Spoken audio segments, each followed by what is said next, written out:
Millions in stolen wages and cases of modern slavery by Australian employers have been uncovered in a national program aimed at protecting migrant workers.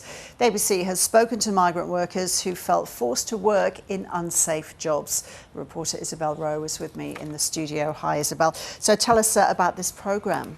Well, it's something that was set up by the federal government a year ago, which was meant to teach migrant workers who'd come to Australia about the sort of rights that they have here in the workplace. $13.5 million was put aside, being run by the Home Affairs Department, and it's been running sessions across the country in every state, run by unions mostly, and it's been speaking to hundreds, thousands of workers who have raised some of these concerns. Just as an example, 16,400 visa holders have been spoken to. In Victoria, $200,000 has been clawed back for workers in unpaid wages. The number is a lot higher in New South Wales. It's about $1.35 million in unpaid wages.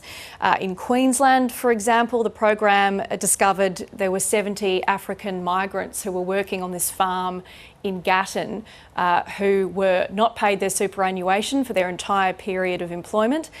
When the union picked that up, the business phoenixed because they were trying to get out of paying it. So there have been several cases of exploitation that have been picked up as part of this program. And you've spoken to people who've been exploited at work. What have they told you?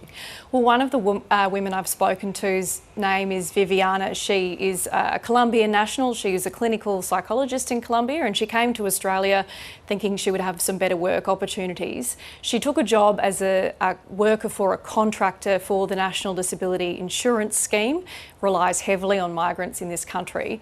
And she found that she was harassed at all hours of the day during her work. She was called at 1 a.m. and 2 a.m. by her boss on her days off. When she raised this issue with her boss, she was eventually fired and $40,000 of her wages were withheld. It's caused her an immense amount of stress. This is what she had to tell me. I didn't have too much options in this time. I didn't have support, to be honest. I didn't know about the rights here. I didn't have emotional support. I didn't have money. So Viviana was about to leave Australia and essentially give up when she said she happened to see a Facebook post written in Spanish, which was her first language. She was able to actually understand that how she was being treated was illegal in this country. She was able to speak to Unions New South Wales and they were able to help her get her money back. Unions New South Wales, though, says it believes that funding is about to be cut for this program. How come? Well, as the government looks through its books ahead of the May budget, it's really trying to make savings, and the union says its staff have been told essentially that they shouldn't expect ongoing funding for this program. They were given $13.5 million for a year. They're looking for 3 more years funding, but at this stage they say it's not guaranteed, and the Home Affairs Department, when I asked them, have declined to comment to the ABC.